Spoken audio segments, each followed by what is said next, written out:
topic that I know that has been a struggle for a lot of folks when it comes to doing community engagement.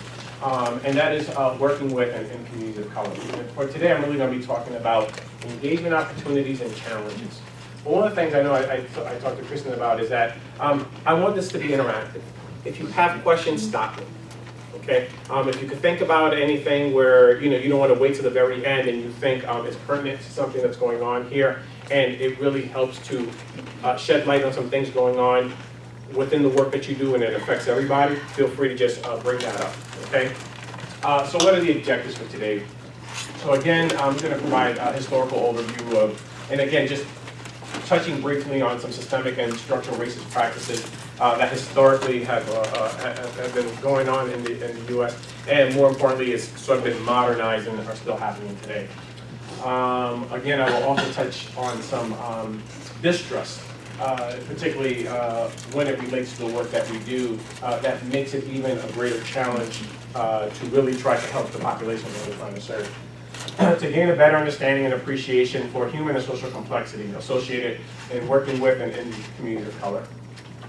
I will be illustrating doing this using a case study of when I first got to the University at Albany as the U Albany Special Advisor for Educational Engagement at the Capital South Campus Center, and that was my title, right? And I was like, is there any way to make that shorter? But I'll explain why that title is that long, and I'll also try to help you understand, and we'll be doing this collectively, as to what occurred here and how we can learn from this practice and trying to apply some of the things that I learned from my own experience, both lived experience and professional experience, that could be helpful to you. And then I'll end it with some effective strategies for addressing engagement challenges, which all of you are dealing with every day. And sometimes I feel like I'm preaching to the choir, okay? But again, I'm not going to make assumptions because we're all in a different space in how we do this work. And I want to be respectful of that. But who am I, right? So again, Alfredo Medina, I oversee the Office of Public Engagement. Again, I report under Government and Community Relations within the President's Office. We are a robust staff of 2 people. Yeah, I sit there and I'm just like, all right, that's a lot of work for campus. For those who are not familiar with the University of Albany, and I think folks here from Buffalo would understand, we're 3 campuses comprised of about 18,000 total students, both undergrad and grad. We also have a partnership also with Albany Law School and a variety of other different local nearby colleges. It's really difficult to try to help oversee a lot of that work because I'm not necessarily policing the work. What I'm trying to do is work with our faculty and our staff as well as those working with the students to find ways by which we can leverage the work that we're doing to align it with the community to address the societal challenges. And that is really what our role is as a public university, right? But that's sometimes difficult when we have faculty who say, well, you're asking me to do research and do publications, how do you expect me to be publicly engaged? And my job is to help find alignment of the work that they're doing to serve the community. And I'll be talking a little bit about some of the work that's been going on at the university that they don't understand is done in the name of public engagement, but because publicly engaged to them is conflated with, hey, I have community engagement in the sense of I have to be in the community sort of doing some type of direct service that they don't understand what that terminology means. So what I've actually done was, and I just talked briefly here about how we aligned that as part of our mission. It's funny, until last year, the University of Albany did not have a mission. And I remember when I first got here, having come from a Catholic Franciscan institution where I worked for 14 years, believe me, they drilled mission into you, right? To the point where I can still recite that mission today. And I don't know if that's part of just my Catholic upbringing. I've always been nervous of friars and nuns. But I learned it, and I embraced it. The university didn't have that until recently. And that is, we want to ensure that the work that we're doing is part of our mission, and we capture that in our values, as a common good to work collectively and collaboratively to benefit our communities. And we also made it a priority in our recent strategic plan that we just launched this past April. It will run for 5 years, and I'm overseeing that core priority of engagement and service. And so I was happy that our new president at the University of Albany, Avidan Rodriguez, who is also, again, and I'm very proud, the first Latino president for the SUNY system, as well as a native of the Bronx from Puerto Rico, and he really gets this work, and he's really about engagement. So just so that we're operating from one definition of what community engagement is, and I adopted this from Cornell. Cornell has really been a place that I've been going to for a lot of my resources because I think it's already built within your land grant mission. And that is, looking at community engagement is a form of public engagement. Again, it is not public engagement, it's just one aspect of it, just like service learning, though, these other components fall under that definition, where partnerships and students are at its core. And again, many partners are equal players, and projects are created, developed, and carried out collaboratively with students from the very start. And so, again, I'm just operating again conceptually from this definition. Okay, so let me just jump in here, and then we're going to get to the core of the concepts we're going to be discussing today. But the first thing I want to do is, and this is because our Institute for Teaching and Learning said to me, as I'm getting ready to come out here and do my presentation, they're like, "Do you ever thought about starting with your case study first?" And I was just like, they're the experts, so they know what they're talking about. But I made some revisions to this presentation that's different than the one that Megan witnessed when we were at the SUNY Applied Learning Conference. Let me help illustrate for you what I consider to be a community engagement initiative working in a disenfranchised community. And I'm going to give you a task that's going to require about 3 minutes of your thinking and writing down some thoughts for yourself. We're not going to share it. But I first want to illustrate a partnership between the University of Albany and what's known as the Capital South Campus Center. So in 2014, the Capital South Campus Center, which is located in the heart of South End. The South has historically been disenfranchised community, made up primarily of African American and Caribbean residents. This building, which is part of, that's owned by the Housing Authority, was funded by a HUD grant at a tune of $5 million. It was a partnership between the Housing Authority, who served as the landlord, and Trinity Alliance, a nonprofit with over a 100-year history of doing social services in the city of Albany. Because of their work, they said, well, we need some help in leveraging resources that we don't have access to. And we can't do this alone. So they leaned on Robert Jones, who was then the president of the University of Albany, who had come from Minnesota and had done, and actually is well known nationally for his work around engagement and how to bring about the faculty to lend their resources and their expertise to address issues. And my job was then to be brought in here to help provide direction and strategy and provide a coordinated sort of approach to how we're going to make things happen so that this building and the idea behind it would be a success. So that's when I got appointed for this position back in 2015. And I was stationed at the site. So this is, again, this is owned by the Housing Authority. So I show up in 2015 and I walk into the office. And before I tell you what I did, I want you to take 3 minutes of your time for yourself. Think about it, you can write it, whatever. If you had been appointed as special advisor, what would you do in the first 3 months? Get a pretty decent salary, get some nice benefits from the state. You're going into a community that you don't know what's happened other than, hey, show up here. Help us make this work. What would you do? And we're not going to talk about just write it down for yourself. We're going to revisit this towards the end, again, this same case study, as we go through some of these concepts. And to see how your thinking might have changed between what you wrote now and where you think it should have been your thinking after we talk about some of the issues. I'll give you about 2 minutes. So hold on to those thoughts and we're going to talk about them in a little bit.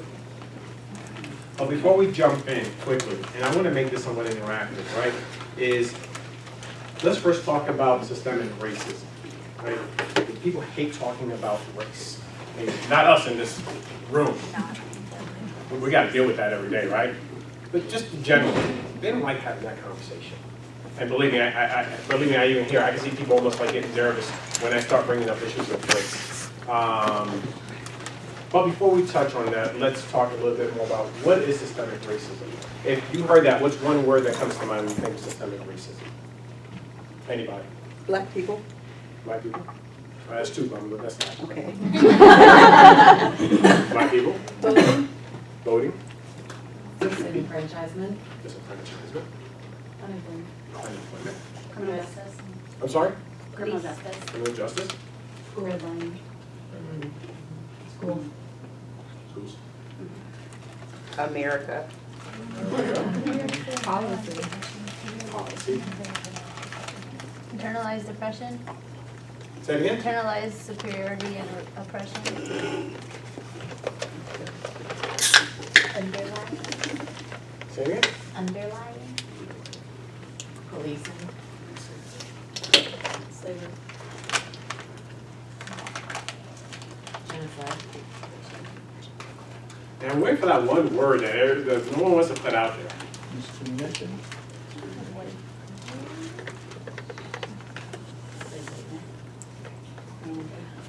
It took us almost 20 things before somebody said white. We'll talk a little bit about whiteness today. Oh my God.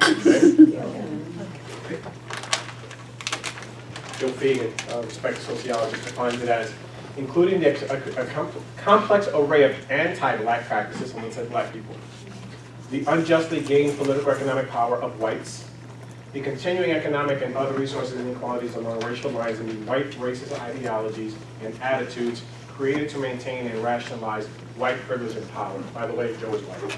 So, goes by sort of understanding that a lot of this is part of what, we like to call in scholarship the Majoritarian ideology of how we go about ensuring that, we keep things status quo because it keeps a certain group in power and another group without power.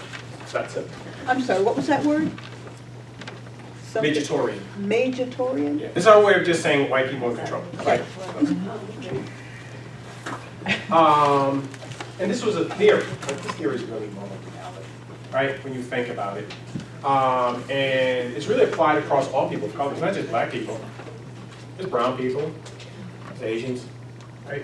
People who've been marginalized, women, right? People with disability, LGBTQ community, right? So I'm talking about it today really in the context of POC, but it can really apply to any group that's been marginalized, okay? But racism itself is tied to skin color and phenotype, okay? So you could be somebody who may be black and lighter skin, but right, it's part of that, I don't know if people are familiar with the hypodescent rule of the South, right? You got one drop of black blood in you, black. You're gonna be treated black. You're gonna be, and then it doesn't matter how you may align more with a certain skin complexion than another.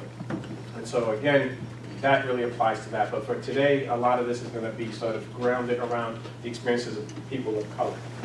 Okay, and these are institutional practice, structures, and policies and practices that have been happening historically. I think as India has said when she thought about this, yeah, this is America, right? How many are familiar with Du Bois' double consciousness? Double consciousness. How many? Just raise your hand. All right.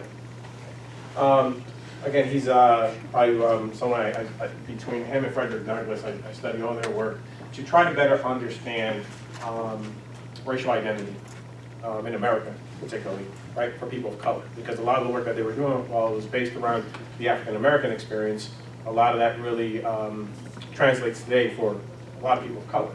And I live with a lot. I live with this, and I'm wondering if there are any other people of color in here who deal with a double consciousness every day, right? And he put it best, right? It's a peculiar sensation. This sense of always looking at oneself through the eyes of others, of measuring one's soul by the tape of a world that looks on in amused contempt and pity. And that is so powerful because over 100 years later, that is still true, right? And that is, we're always thinking about how we are being perceived by those in power. And I know I deal with that, a lot of that, because I always have to do a lot of code switching, right? And it's something that I've mastered. I'm pretty good at it. People who know me pretty well outside of wearing a suit all the time are just amazed at the power of code switching. But I always say to them that, I wish I didn't have to live in a society where I had to code switch. That I always have to project a persona for you to make you feel comfortable. Right? And a lot of that is about learning how to accept people where they are and to shift our lenses of allowing people to basically look at it from their perspective. Right? And that's something that you will deal with when dealing with communities of color, is that we cannot look at everyone always through, in this case, through white people's lenses. You have to be able to reframe that and look at their world, the world through them. And a lot of that has been heightened because of identity conflicts, right? And so again, one of the things that we vilify racial and cultural forms of expression. So here's an example. To this day, right, people will say, well, you can't wear cornrows and dreads to a particular job, right? Because again, it's like, it's part of our dress code, right? And depending on which job you work in, you will be vilified for expressing your race and your culture, right? And so again, they always have to think about it, well, I wonder what I would be received if I did wear my hair like this. So then you start compromising and start exhibiting internal racism as a result of how you think you're going to be viewed. And so then you compromise your own identity as a result of, like I said, the vegetarian narrative, and that is that in order to comply sort of with what we see the world in, is that you shouldn't have cornrows when you go to work, or you shouldn't be having dreads, or you shouldn't express it, as a big afro. And again, it penalizes folks for celebrating their black authenticity. And I'll even talk a little bit about my own experience as someone who identifies as both black and Dominican, and how I have to deal with that on a daily basis. But how did we get to this point of what I like to call community distrust? And again, this is where while there's a certain level of trust, it's like going into a relationship when you first meet somebody you date, right? You're not going to work hard out to this person. You're going to be there sort of kind of guard up a little bit about it. But a lot of communities of color, that wall stays up for a pretty long time. And there's a reason why. And there has been already atrocities that I'm not going to spend a lot of time with, but I want you to at least see the numbers to help them understand why there is this level of non-trust and distrust that happens in communities of color. And this is a big challenge when faculty, regardless of, and I'm only going to speak on behalf of the University of Albany, when we try to go into these communities, right, and we are not a mirror reflection of them, right? Part of it is part of the Tuskegee experiment. But there are other cases, but I want to highlight this one because this one gained national attention, right? So from 1932 to 1972, or a 50-year period, 40-year period, 60 black men participated in a medical study, right, through the Tuskegee Institute. That was funded in part by the government through the public health services, right?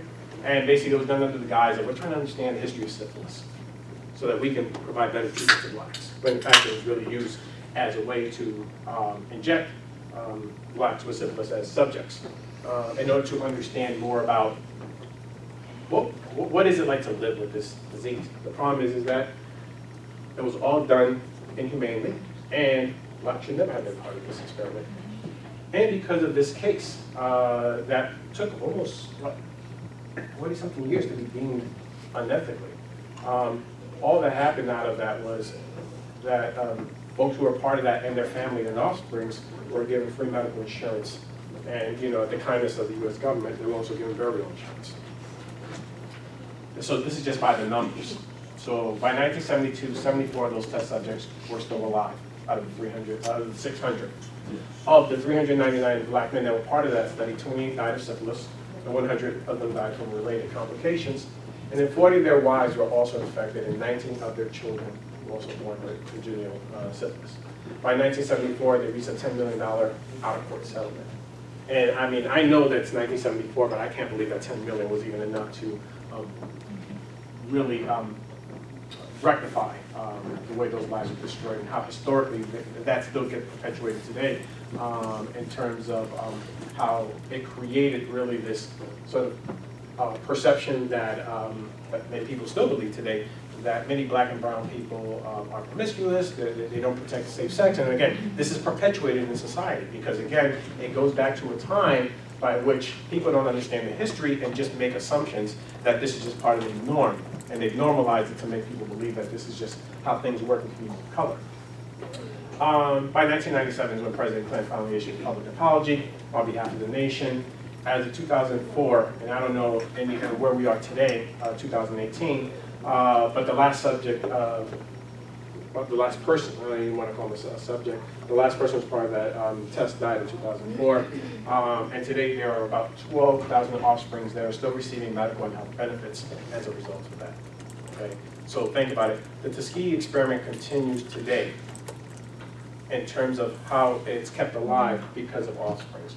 And we don't know, since 2004 to where we are today, 14 years later, if those offsprings are now themselves having offsprings.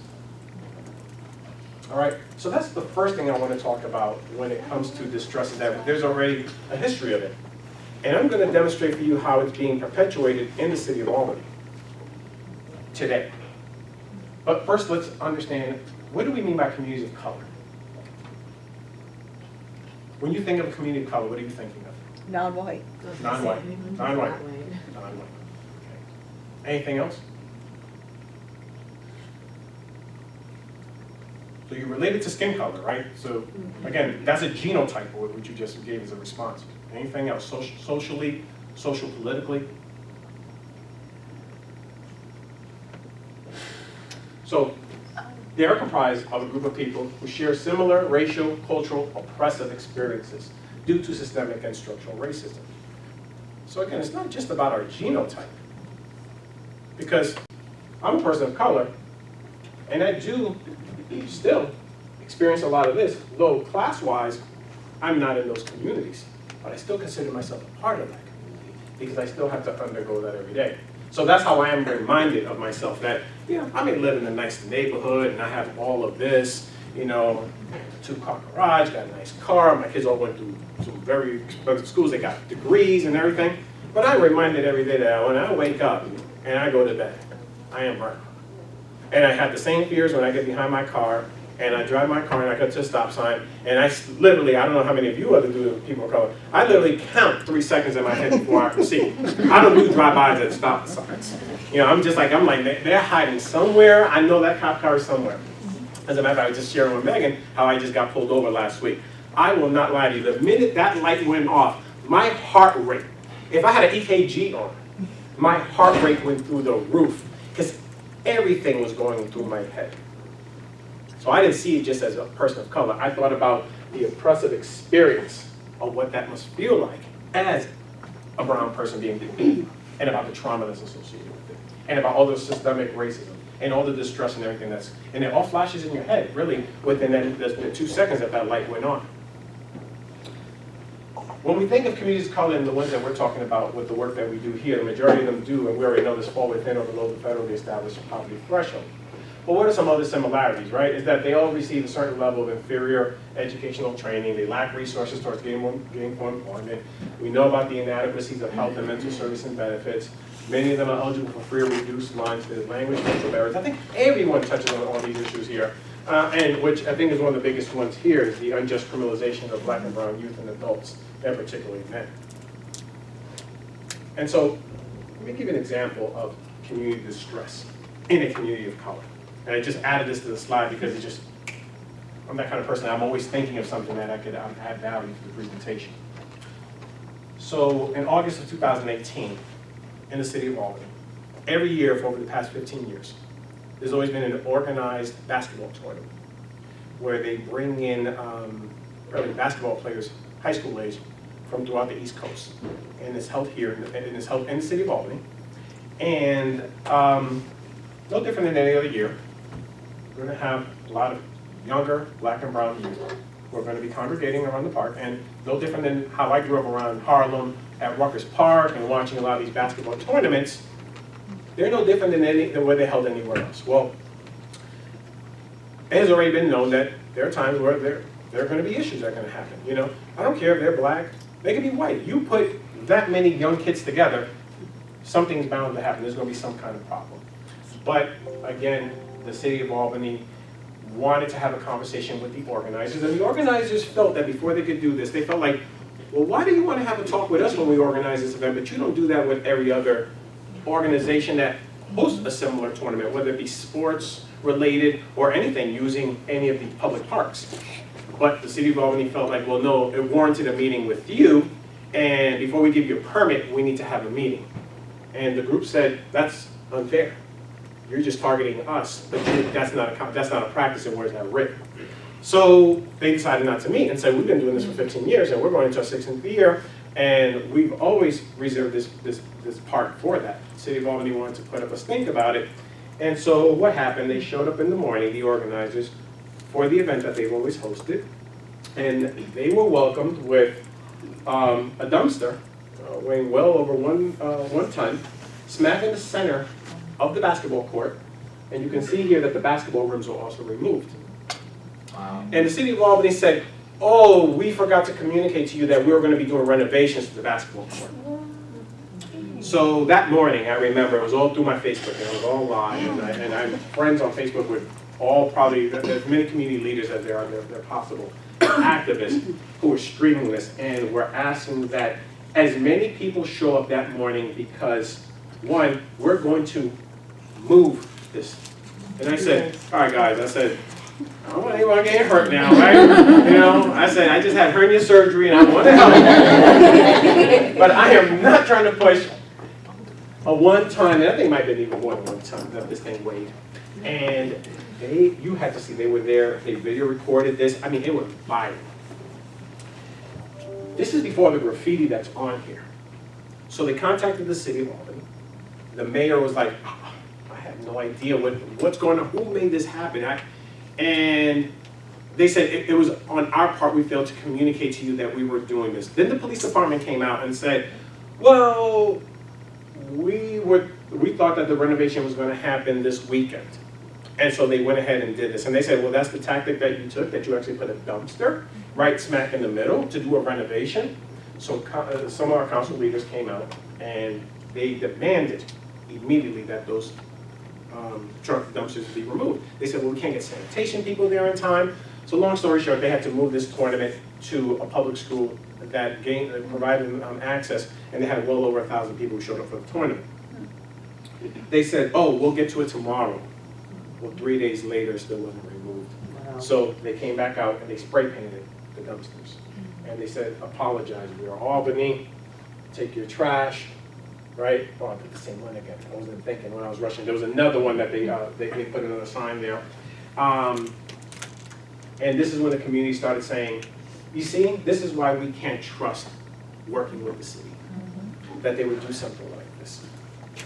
And that goes to show you how a lot of that still occurs today. And to this day, our mayor and the police department have not apologized to the community for what they did. And then they wonder why they can't work collaboratively and cooperatively around the table. And this is just an example of that. That happened in August. And this was also around the time where we saw a spike in violence. We had about 6 murders in the city of Albany during that time period, of which the mayor and the administration didn't know how to address it. And rather than hoping that the problem will resolve itself, that they were blaming it on a hot summer and that it's personal, that the guardian angels actually came up to the city of Albany to try to enforce peacekeeping. And they were not welcomed by the community. And the rumor is that the mayor called the guardian angels from New York City to come up here. And the community said, we did not ask for that. We could do our own peacekeeping, but what we need from you is cooperation on how to go about doing this. So I don't know if this man's gonna get reelected, but I wanted to just demonstrate for you how this is happening still today in 2018. And that's just an example of, again, what I consider to be distrust. And again, there's a lot of distress that's going on in these communities. I think that's the role that the University of Albany plays, but I have to understand, and maybe, again, for you folks here in Buffalo State, we have to understand sort of what is our identity and how we perceive as a university when we say we want to work cooperatively and collaboratively with communities of color. So I picked this picture from Fordham. How many of you have been to Fordham Road in the Bronx? I was so happy when I saw that picture. I was like, oh. What a little picture. But this is not on Fordham Road. This is inside the campus, right? It's pretty gated in there.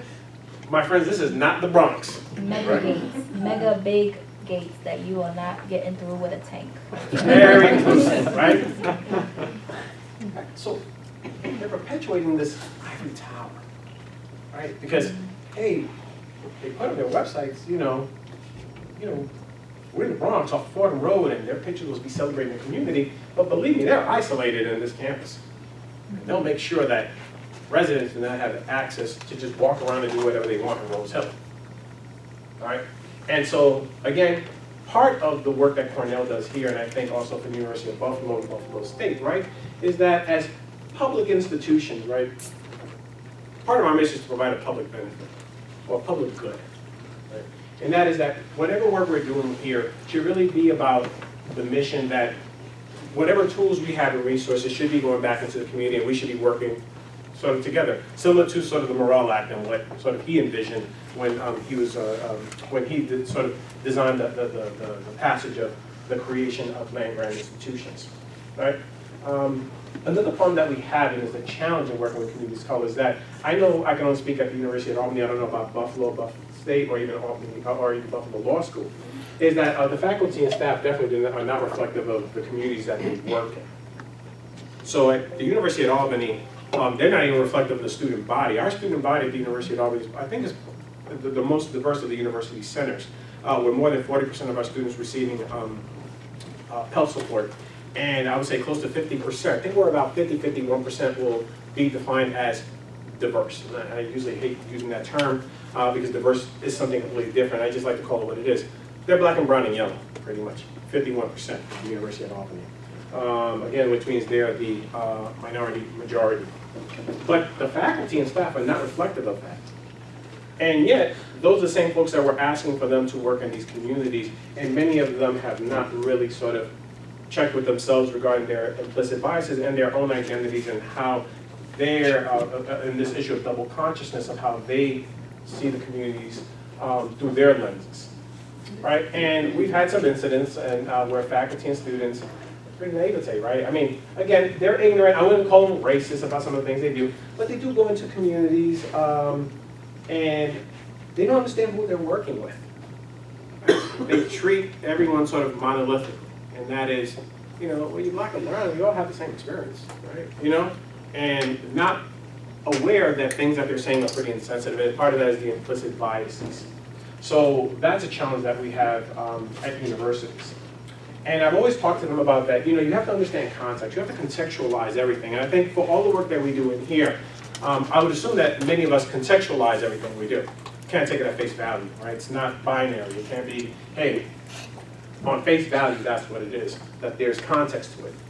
That's been a big challenge because, again, even though they're taught to think through research and scholarship about context, they don't know how to apply that to real life experiences. So one of the things I try to talk about with our faculty, and it's important that we talk about that here today, and I want to talk with you a little bit about that, is about social and human complexities, right? Because we are complex, right? When you hear somebody say, I'll share my own experience, people will say to me, someone said to me recently, "You black?" I said, I self-identify as black and Latino. When you become black? I said, oh man, this is going to be an interesting one. I said, well, I was born that way. Well, you always say you're Dominican. I can be black and Dominican. How? How can you be both? I go, because one is a social construct developed by this government to keep a group in power and keep a group not in power. Okay, so you like black people like the black people like in Harlem? They started realizing how complex it was. Because their perception of black was based on negative connotations of what they've experienced through their life and what the media perpetuates and what we learned through our history books. They didn't understand how I can be black and also be Latino. It was really difficult for them. in black and white circles. White circles didn't care so much because I think most of them just saw that you brown, you know, they just saw me as one big monolithic group. You know, you speak Spanish and that's what you look like. And then I started thinking about the complexities of both of those of communities of color. And I want to spend some time on this today because I think a lot of this is for you to self-reflect on your own experiences as well. So what do we know about black people? We know they've been historically oppressed, right? 400 years of slavery. And what I consider today we have what's known as modernized slavery, right? Through mass incarceration, which I'll talk a little bit about that as well, right? We know that enslavement process still continues today through institutional racism. As of 2017, black or African American, depending on how you want to self-identify, comprise 13.4% of the population, yet they account for 34% of the total number of individuals who are incarcerated. And that is not including the amount of individuals who are on parole or probation. When you add those numbers, that number increases. And that is what we sort of call that criminalization number, right? They're all part of an criminalization process that they can't escape. It's always going to be with them. And it's going to serve as a challenge and a hurdle. And again, we know that already, that rate is 5 times that of whites. We also know, and I was glad to see that one of the programs, I got 1 vote, Megan gave me one of those green cards. Cast my vote for one of them, and I saw that it was tied for first, and that is that it comes to the diversion program at LEAD, and that's the reason I bring it, is that blacks and whites use drugs at similar rates, right? But the imprisonment rate of African Americans and blacks is almost 6 times that of whites. And that is a big issue that we even experience in the city of Albany, right? You could be a kid, you know, listen, I was an urban youth, believe me. I can imagine how many times my family, if they caught me on Broadway, you know, drinking a 40-ounce of beer or smoking weed, they would have killed me, right? But luckily, I had a village raising me, which meant they would grab me by my ear and take me back to my parents, and they would tag team and beat the crap out of me. And so I realized I'm not supposed to be doing that on Broadway, right? So corporal punishment worked for me.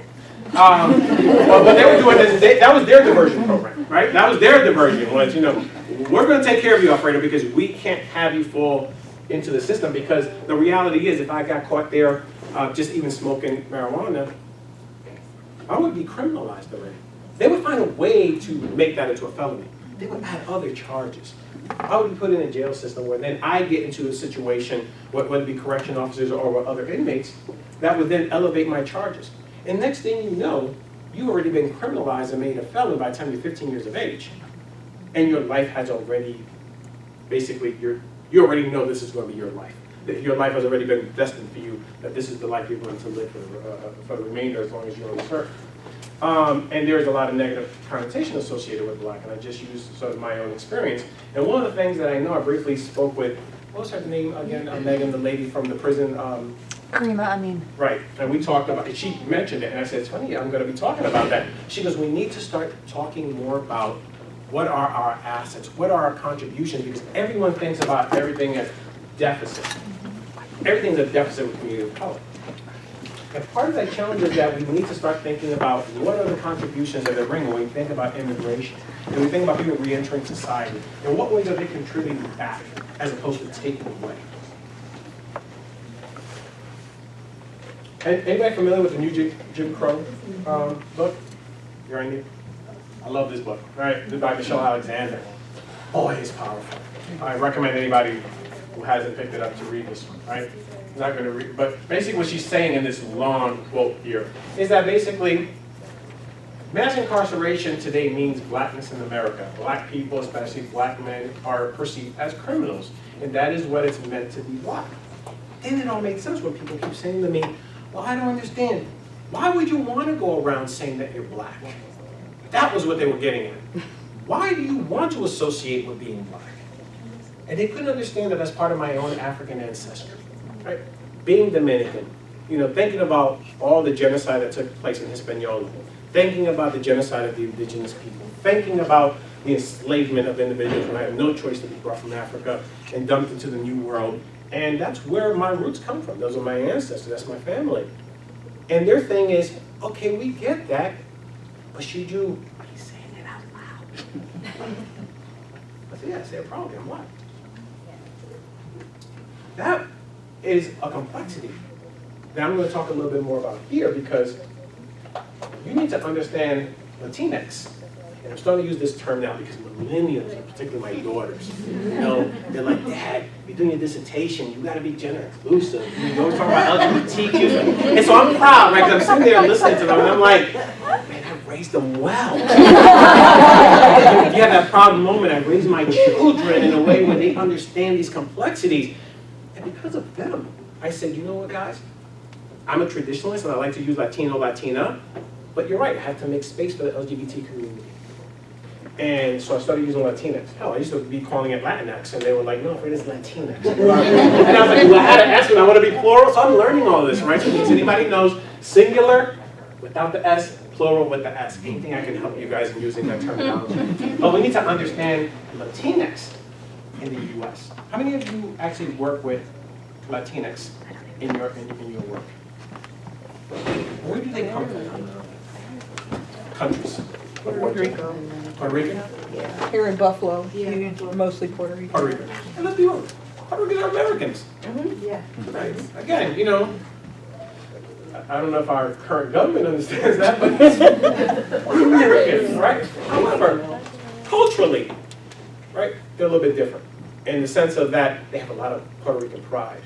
Right, Heidi? That's right. They represent the flag proudly alongside our American flag. People take issue to that, right? You got to pick flag. Pick one or the other. So, according to the U.S. Census Bureau, there are 70% of our population, and actually that number is off. Actually, we're at about 57 million. It's hard to count Latinx in this country because also undocumented individuals. But it's projected that by 2050, that number's going to double. But actually, that number has kind of steady. And why is that? This particular political climate and policies have kind of put a kibosh to that, right? So the number's actually dipping because of current ICE practices and things of that nature, making people fear of wanting to come into the U.S. But that's still a relatively big number. We know they come from at least over 20 countries, right? And we all share a common language, right? Even though we share a common language, we're still very different. As a matter of fact, even our dialect is different, right? Some people said to me, oh, you don't speak Spanish, you speak Dominican. Heidi would understand that very well. Dominicans, we have our own dialect. That if Puerto Rican heard me, they'd be like, what did you just say? It's part of our culture, right? We have our own dialect. And then we have all these other distinct subcultures between US-born versus foreign-born, so first generations. Dominicans definitely have a different experience than Mexicans, even though we have a shared language. And then again, one of the issues that I talk about in my dissertation, right, is about understanding racialized identities when you're working with these communities. Because, again, they may not see themselves as someone who may be a darker shade, and the farther you are on the spectrum away from white, and you start leaning more towards the darker shade, right, your skin complexion, your phenotype, is that many of them, particularly Afro-Caribbean, right, who are still fall under sort of the Latinx identity, is that many of them don't understand how they share similar disparities in unjust treatment.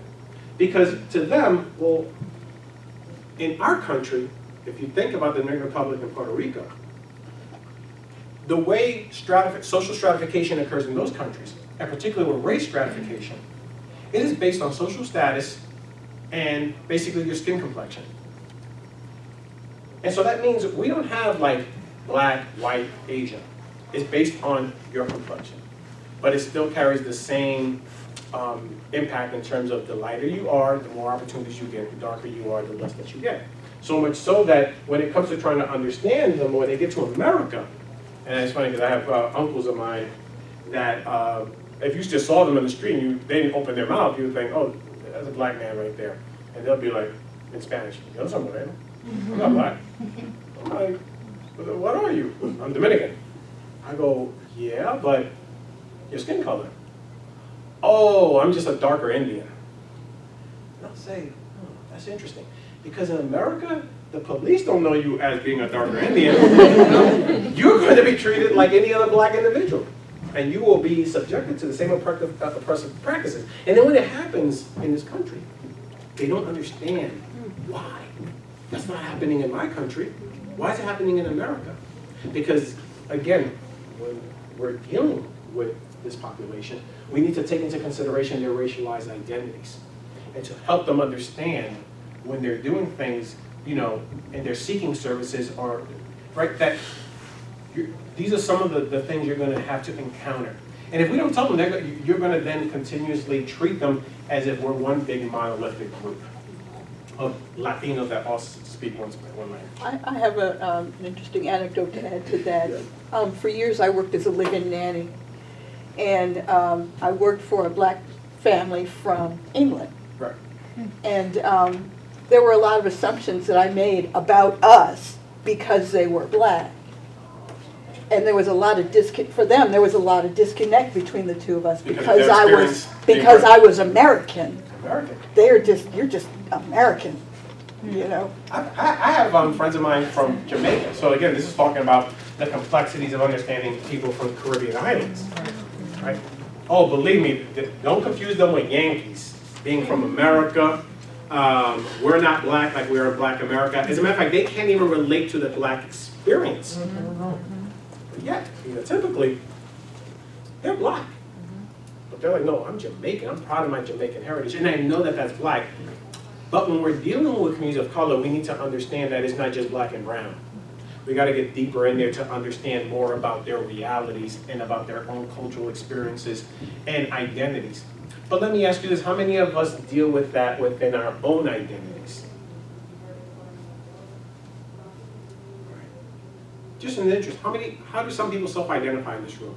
And I was surprised when I asked Kristen, she said something about Native American, but then when you were up here and you said, you know, I look like this white woman here, and at the end I was like, but you're Native American. Oh, nobody in that apology, right? It's like, I'm Native American, right? So I identify as an American. As American. You don't put any race part of it. You just say American. Right? And born. I mean, I'm teaching my son that he's an American first.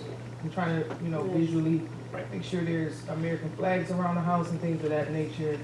But as I'm talking to him, as he's learning about behavior and he's about to be 5, you know, I try to teach him that there's certain things that he cannot do as a black man in America. Other than that, I'm trying to let him know that he's American. So you go back to exactly what Du Bois has been sort of espousing back then, was that how in America is that I can be American, but I am treated so un-American, right? And that goes to your point, is that you're still saying you're American, but part of your experience as a black man is you're going to have to deal with this. Any others want to use examples of how they deal with their racial identity? Just for that reason, I identify as black. I am not African American, because to say that I'm African American, for one, means that I come from Africa, and I don't. My ancestors did, but I do not. And to say that I'm American also means that I enjoy the same privileges and benefits as the average American, and I do not. So I can't identify in that way. So I'm just black. That's fine. So also just, again, as a tutorial, it's okay to use the word black. So I have people in my job who, I've had somebody in my office literally say to me, so can I say, and I said, well, she goes, and I said, you can use the word black, capitalize it, you know? Yes. Black, black, black, I kept saying to her, you know? And a white woman, and she was just like she was nervous, and she was like, so I can say black. I said, you can term black. I said, the problem that we have with terms like African American, and I don't self-identify by Hispanic, right? Because that really has been part of the government's way of census counting, right? I mean, that all came about as part of legislation in 1976. You know, that was signed in to say, we got to get a better count of Spanish speakers, right? And so, but every census is always being changed because, again, as they realize the power that Latinos are gaining, they want to be able to try to count some of those numbers. So I use an example. Recently, so my daughter works for the state now. I'm so proud of her. She's gainfully employed, using her degree, working on a master's, and, you know, she was like, you know, I got a legit job here. And I said, all right, so you got to go, you know, human resources to do all the paperwork. So she sends me a text message. And she goes, I got a little dilemma. And I said, what? She goes, so they took my fingerprint and they said I got to pick an identifier. And so I said, what does it say? So she took a screenshot. And this is the state of New York, right? It says African American, Latino, no, white, black, Asian, Native American, those are the 4. And then for Latino, it says Caucasian/Latino. I said, Caucasian/Latino? I said, what did you pick? She goes, well, I'm Latino, I need to count that. I said, yeah, but they're also trying to double count that number as whites because they associate as whites as being Latino because in this country, 3/4 of Latinos, primarily Mexican, pick white as their race. Now that number has gone down, it's down to about 40% now. Dominicans, Puerto Ricans are by far the only Latino group that designates black as part of their race. I think at about 6.6% for Puerto Ricans and 8.2% for Dominicans. Like they're the only 2 that capture that number. That was an issue for my daughter. So she's like, well, I gotta pick something, and I self-identify as being Latina. And she goes, it just bothers me and it's problematic. So she went to HR and asked that question. She goes, why are you guys making me pick that? And they said, oh, because that's just the way it's in the system, and we have to align Latinos in our system with the race. She said, well, why don't you give them a choice? And she never heard back. So that means there's an inflation of white Latinos that are being represented for the sake of a system just identifying them as that. That doesn't resonate with my own daughter's identity. I was going to Rochester Institute of Technology to get my bachelor's in social work in the late 90s. And in one of my classes, they talked about the Latino population will be the majority population. At that time was 2010. Yeah. Then when I came to be my master's, some years later, that number changed to 2025. So I said, well, that's a whole 15-year difference. How, I always assumed that the Latin community was the dominant or the majority community because of seeing just people in the neighborhood, girls that I went to school with, they had multiple kids, 3, 4 kids. And you would just assume with birth rates, right? Well, that's what so as of 2017, based on census reports and projections, is that the Latino population is not going to reach that. And the reason why is because of current government policies that are basically putting a kibosh to immigration into this country. If immigration law, now again, that could also change depending on the next administration, depending on who gets elected to government, who may say, you know what, we're going to open up the floodgates. But when you start talking about the caravan coming up and we're going to build a wall, that also frightens Latinos from wanting to try to come in here because they risk being caught in jail and they don't want that for their kids. They're watching in the media how people are being ripped from their families. And as a result, it's not worth so some of them it's not worth the risk. Some of them will still do it. But as a result, immigration numbers have dropped. And they haven't been able to explain, but the birth rates have also slightly dropped. Part of that, I think, is to do with more about generations, right? So I'm second generation, right? My parents were born in the Dominican Republic. For me, I enjoy family, right? Listen, if my ex-wife didn't say to me, let's stop having kids, who knows how many kids I would have had, right? I have 4. I'm proud of that. I love kids. My kids today, they're like, listen, or you may not become a grandfather. They're like, I have a life, I have a career, I got to find the right person. They're like, I'm trying to make moves, Daddy, and I respect that. I can tell you from the generation of having 3 daughters and a son who are over 20, except for my youngest, they don't see family in that respect. They don't believe in sort of, hey, let's go be like Dad and Mom and have 4 kids. They see it as, there'll be a time and place for me to do that. But I need to accomplish everything first. So I think there's a drop-off because of how millennials are thinking about their role. So again, we don't know how those numbers, because those numbers can change come the next election. I would also add maternal health outcomes for women of color and infant mortality rates for that. Mortality rates as well. Yeah, that could be another issue as well. But part of this work that we do is that it's really difficult to do the work we do in the absence of a framework. Right? Because one thing that I think all of us here is that we do a great job of working from our hearts, right? Because clearly we're in this work because we're compassionate. It may come from a lived experience. Something in you that says, I just want to help and provide a much more just world, a humane world. But in the end, in the absence of frame and strategy, we trip over each other. We duplicate our services.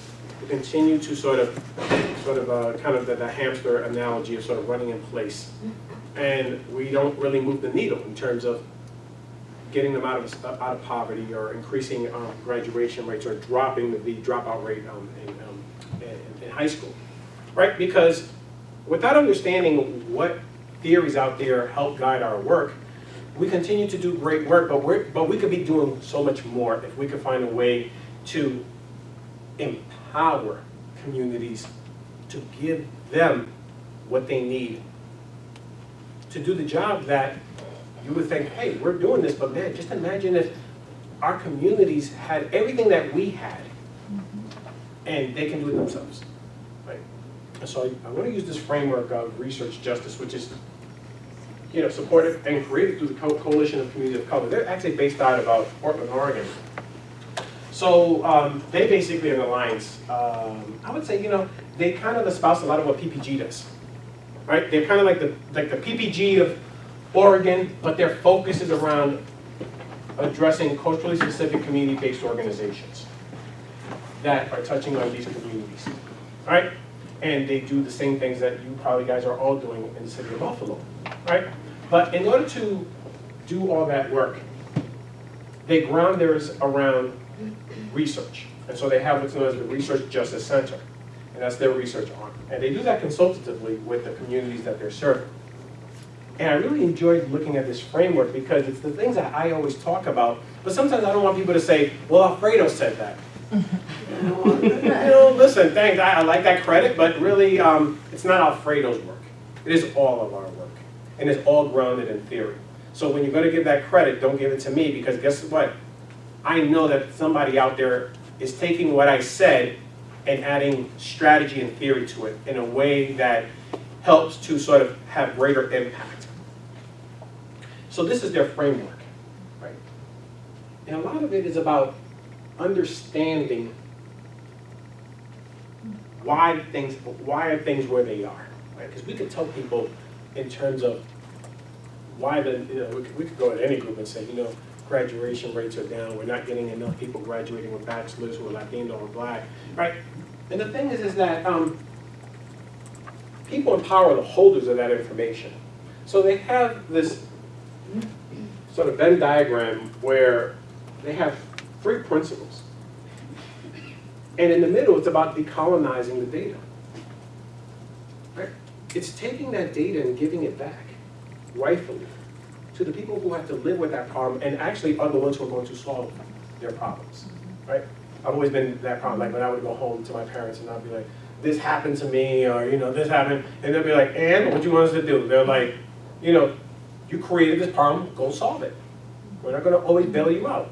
And I always thought about, well, can you teach me how to do it, right? And I realized, like, my parents at that time hadn't understood how to deal with certain things that I was going through, right? And so I never had tools. I didn't know what to say. I didn't know where to find the information. So I always did what was best, but I didn't know if I was really making a difference for myself. And so this framework is really something that I hope that resonates with you when I go through them, because it really speaks to how you empower your communities. And part of that is the right to research. How many faculty do I know at University of Albany, not going to talk about, I'm sure Buffalo State and University of Buffalo and even Buffalo Law may deal with some of this, but I can tell you how many historically faculty have gone into communities, done their research, didn't share the data, and they leave. Next thing you know, they're published in the journal. They got tenure. And then when they talk about that term, I'm like, all right, whatever. They got job security, right? So for me, it's like, but what was the benefit of the community that you were in? What did they get from it? They didn't even get the report, the results. Luckily, you have PPG with Buffalo Commons that shares that, but they don't. You just know they came in there. They needed a gatekeeper. And they were gone. It's like when somebody asks me for money, and they're like, oh, I'll pay you back. I know damn well they ain't paying me back. Right? Especially my kids, when they ask me, oh, I'm going to pay you back. I'm not going to get that money back. I'll never see you, sayonara, they're gone.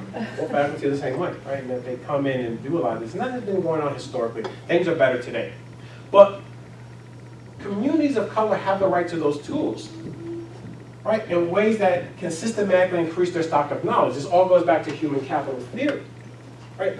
The more knowledge that they gain, the better they're going to be, and not only smarter, but be able to address things in their world through their lenses, right? And it's about vital or long-term survival. And I always think about this Chinese proverb, right? Give a man a fish and you feed him, or teach, oh my God, what was I typing on the screen? give a man a fish and you teach him how to... You feed him for a day. Can you correct me before we send this out that I gotta put that on? That's what happens when you're on the train. Teach a man to fish and you feed him for a lifetime. Right? So I think about that proverb in terms of we gotta give people tools. And it's not just enough that we make it accessible for them, right? You gotta make it so that they know how to apply it and how to implement it. Because we do a great job of talking about studies suggest, we argue for, findings say, we recommend. Okay, now how are we going to make that happen? Faculty will be the first ones to say to you, well, that wasn't my job. My job was just to tell you that this is a problem. I don't know how to do it. And they'll say, well, how about we go meet with these community partners and we'll talk together, because I think they have some solutions, but they need to understand where you got that research and does it make sense, and have you contextualized it. And maybe you do have resources. Maybe through your influence at the university and your department, you may be able to align this with your own research and scholarship towards the tenure process. You're like, oh, you really think so? Take them back on the community. But I do not set our faculty out into the community, right? I go in there with them. I need to go in there sort of as a broker. I need to understand where they are with their own whiteness, especially with our faculty own white. I have to understand, where are you with this? Have there been any discussions on how to change that mind frame of researchers through the IRB process that they have to fill out in each? Oh man, the IRB. How many of you familiar with the IRB? Man, the IRB is. Listen, it's hard. It's hard on the social. It's hard. Believe me, social workers, particularly, and people in sociology, especially around ethnographic surveys and interviews, express the greatest frustration because the IRB wants to apply a practice that really doesn't take into consideration that in order to gain this work, we need to be in certain communities and we have to do things the way we do, like we have to embed ourselves. And they don't really fully understand that, right? Because they're operating from the federal policy of what the human subject part is. It has gotten better, and the reason I know is because I've seen that at the University of Albany, they've included certain sections. I did it for my own study last year when I was studying the experiences of Latinx students. And they asked me to fill out this one section, and other than losing it through the paper trail, they did turn around pretty quickly and said, okay, you're fine. They're not explaining to me how I think they deemed it to be fine. I was happy that it was fine, but I think they're getting a better handle on it.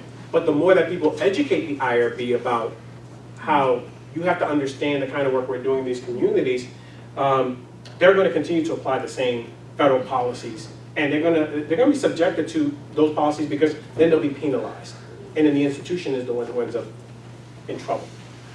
But is there any way to account for the solution piece? When you have I think that it's your, what you want to look at, but what the solution piece, has there been any thought of including that portion into IRB policy? The thing with the IRB is that that's not part of their purview. The purview of the IRB is just to ensure that you are safeguarding the subjects or the participants. That is their charge. They're safeguarding and coming up with a solution. They don't care. No, they don't care about what your solutions are. Right. They don't even care what your findings are. They just want to know, Alfredo, what are you going to do if you're going to audio record it? How are you going to ensure confidentiality? I can tell them every step I'm going to take. And I can say to them, hey, IRB, guess what I learned? We don't care what you learned. We don't care if anything happens after that. All we care about is that you safeguard it because that's what the federal government tells us that we need to do. I mean, to what extent can this happen outside of the university? Couldn't it happen outside of the university? What do you mean? And people who are not faculty members? Like communities, like doing participatory research within communities that doesn't need to be published in a journal. I mean, the only thing that happens with that is, to me, again, it's take me for instance, right? I would consider myself to be a pretty smart guy, but I wouldn't know until I took research methodology, I would have gone in there and made a bunch of mistakes. And my thing is, imagine if we can hold a research methodology workshop free of charge.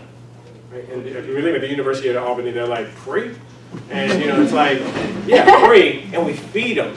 And we'll bring you out, and you actually will do something similar to a course, not 3 credit based, but do something by which you go into the community using your expertise to help them conduct research. Right? Maybe they play the role of, like for instance, you want a focus group? I'm sure that certain faculty just show up in certain communities. I'm like, they're not coming for you, they're coming for the food, and they're going to give you whatever response you want. But if you go in there with a gatekeeper from the community, they may open up to you. So those are tools that we can do. They're progressive for our university because they always see it as liability and cost. So we're not there yet, but we're taking baby steps there.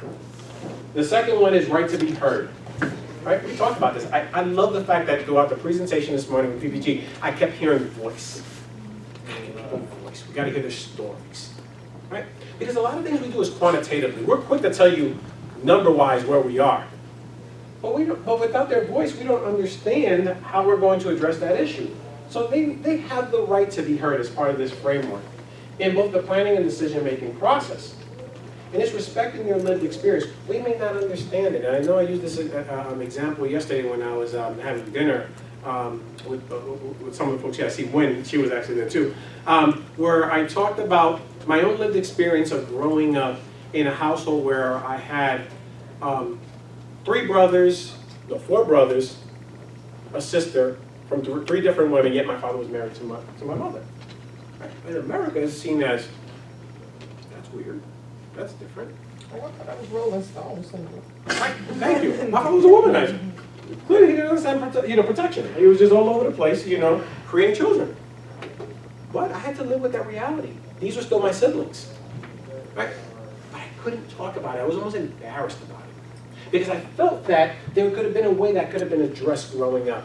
But I didn't think they would respect my lived experience. That they would judge me. Right? And we all have different dynamics about our families that we're not proud of. Yet, it is part of our reality. And you need to know that if you're going to help me. And that means you're going to have to respect me, not judge me. And sometimes we tend to judge people, and we want to sort of let them know, that's not a good thing for you to do. You should stop that. And maybe have a talk with them, right? And it's not that easy. It's like with battered women syndrome. Why don't you just leave them? It doesn't work that way. And when you're dealing with communities of color, you have to respect that lived experience and try to see the world through their lenses. It goes back to the double consciousness. The part about right to be heard is that it's really about collective impact. I'm sorry. To that? I think 100 years ago, I saw an interview that Bob Costas was doing. Yeah. That's how I'm dating myself here. I don't know how many of you can remember Bob Costas. Yeah. Bob Costas was doing an interview with Jesse Jackson. And he was saying, and Bob Costas was saying to Jesse, describe to us what it was like to grow up, the experience of being an illegitimate child in an illegitimate family. And he used those words. And Jesse Jackson just kept trying to skip past that and talk about what it was that he came here to talk about. Because that wasn't the experience that Jesse Jackson was having, that there was something illegitimate about his family. Right. And Costas use that term, right, to legitimize, right, your experience is what that's saying, right? To let you know that what you're practicing is wrong. And that's why when I refer to my siblings, they're my siblings. I don't say that they're my half-brothers or my half-sisters. I just say those are my brothers. I don't want to get into it because it raises the question of, how do you deal with that? Yeah, and there was nothing to deal with. He was putting something there that wasn't there. That's just my reality. And when I do talk about that, you'd be surprised how many young Dominican men who are undergraduates at Albany who wait outside. And the minute I walk out there, they're like, Mr. Medina, do you have a moment? And then they all start talking to me about how do you deal with it? Like, you're not embarrassed to talk about it. It took me a long time to own that part of my own identity. Because that is part of my own identity, right? And I'm only thinking that they're undergraduates, and if they don't start understanding how to reframe that, because the thing is, for me, I just want to have a bigger family. I have more love in my family. I didn't look at it as a deficit and say, oh, because they're illegitimate, that's going to cause more problems. But yeah, that's a good example. Can I throw in one other? Then I'll shut up, I promise. And then Megan, keep me on time also. You got like 5 minutes. My sister and I had different fathers. And one day when we were, one night when we were really young and we were in bed running our mouths like we usually do, one day it occurred to us, wait a minute, we're half sisters. And that was the first time that thought ever occurred to us, Right. ever. And we had a silence for a moment, and then we just went on and talked about something else. And in that moment, we kind of decided for ourselves that that concept just wasn't legitimate. It never needed to be brought up again. You don't need to validate it. But from another lens, Right. someone might be, who was from, maybe a social worker who was trying to help us, they may see, Right. they have different fathers, and that's one of the Right. problems that we need to help them with. Help. And that concept just had no meaning in our relatedness whatsoever.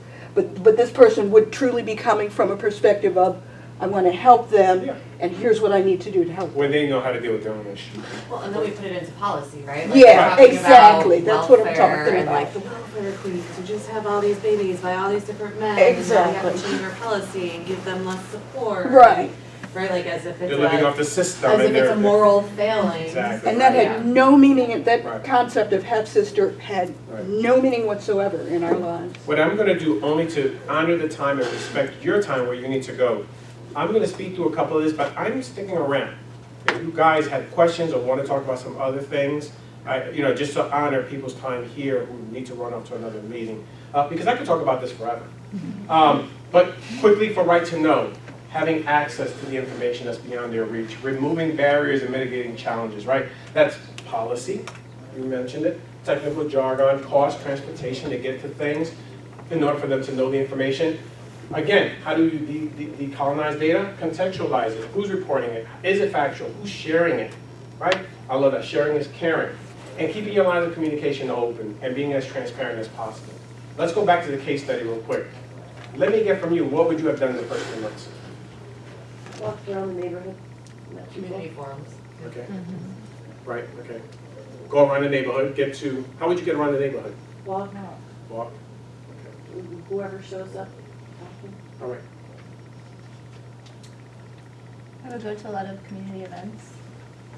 Community events? Put down approach community, focus group, things like that. Look at all the research that has been poured into that area and see how to pull everything together. Study the community. I have a community forum and do some asset mapping together. There you go. I love asset mapping. Find out what's out there, what's working, how can we all work together. All right. We're going to go do some strategies here. And believe me, I did a lot of that in the first 3 months. But I'll tell you a little bit more to help kind of provide some context to some of the things you just said. All right. First thing is, I'm sure that if you're going to walk into that community, you're probably going to go in like a gatekeeper, right? You don't want people to be thinking like, this is a white woman who's never been in this community, just walking around here, hanging around. That's valuable. Yeah, you do. Actually. Right, it is. The thing is that because of distrust that has been created, as helpful as it is, even when I went into that community, I did not go in there with the assumption that because I'm brown, I'm gonna just walk in here and they're like, where are you from? We haven't seen your face around here in a long time, right? Because again, it's not just about my skin. It's about, do you know the difference between uptown and downtown? Because we have a lot of that difference in the communities, right? Well, you're from the university. You want smart guys. Right? That's how they saw me. So you always have to understand where you're coming from and how to check part of your privileges, regardless of your skin color and where you're coming from. Part of mine was being a man and also coming from academics. Brown helped me, but that was not going to be able to make up for everything. I know you're pressed for time. I'm just curious, how do you meet those gatekeepers? How these community leaders? Like, how do you find them? So first thing you do is, again, this is where if you, like for instance for me, I have to rely on the people who are already doing some of this work. And so I went to like the housing authority director. And I said, who are some of the organizations you're working with? Because clearly they have funding that they provide to community-based organizations. And I went in there not knowing anything with a pen and pad, and I said, who should I be meeting with? And who I should not be wasting my time with? And they'll say, Alfredo, you must reach out to this person. Then I said, they're not familiar with my name. I can't just send out a cold email. Can you make a virtual introduction? And they would vouch for me. So they would vouch. And when they vouch for it, they were like, well, if he's a friend of yours, then he's a friend of ours. Let's schedule lunch and let's have a conversation. I never sent out any email. It worked for you. I'm so happy for you. It worked. Sometimes it, but let's be honest, sometimes it doesn't. Because the reality is that some people may have already had bad blood. And so I always say to them, too much bad blood. I always say to them, well, if you had it, so I always do ask this question, do you have an issue with that organization? Just be completely honest with me. Well, I may have that. I don't want you sending an email, right? Point me to somebody else who's done this and who has a good working relationship, and I'll follow up with them. I don't mind reaching out to a lot of people, but one door opens another door, opens another door. You just got to go through one set of doors, and you will. And that's how I did it. I went through so many different doors to get there. But the part of that I was trying to get is about checking your privilege is that all of us come in there with biases, and you have to do a lot of work within yourself. Right? And that's the first thing you have to own about your own assumptions that you bring in there, because I bring them in there. We talked about listening. I think all of you are very effective at listening. You never go into the community with an agenda, right? And that's the part I was trying to say about when you mentioned about walking through the community. And yeah, I encourage that. As long as you're not going in and saying, hey, by the way, and I'm such and such and I'm here to do this. No, you're just walking through the community because you want to take in the richness of it. You want to know, hey, this is that local grocery store. Here's that church. Here's that community organization. Here's where they handle, like we have a DMV. Oh, here's where the local pharmacy is. I bet you they come here for a lot of those services for health screenings because they have like a mobile health truck that's out there. I scope out. I just walk through there and scope it out. But I don't go in there talking. And the only other thing that I want to say is getting out of your comfort zone, which clearly many of you do. And I think clearly you're comfortable in that. I think a couple other things is that from a university side is making it much more welcoming to be on your campus because again, bless you. Part of it is that we don't think about, like for instance, we be charging our people visiting our campus $5. I go, there's no way I'm going to charge $5 for community people to come on our campus. So we have to deal with that. And then for me, while my lived experiences with, I think if you have a lived experience that connects with them, that's far greater than the color of your skin or your cultural understanding. Right? Sometimes that can work to your advantage. If you have that, use it. If you don't try to pretend that you have that because you don't. And again, the community doesn't want a handout. What they want is assistance and maintaining ownership of their problem solution. Lastly, you want to take a screenshot?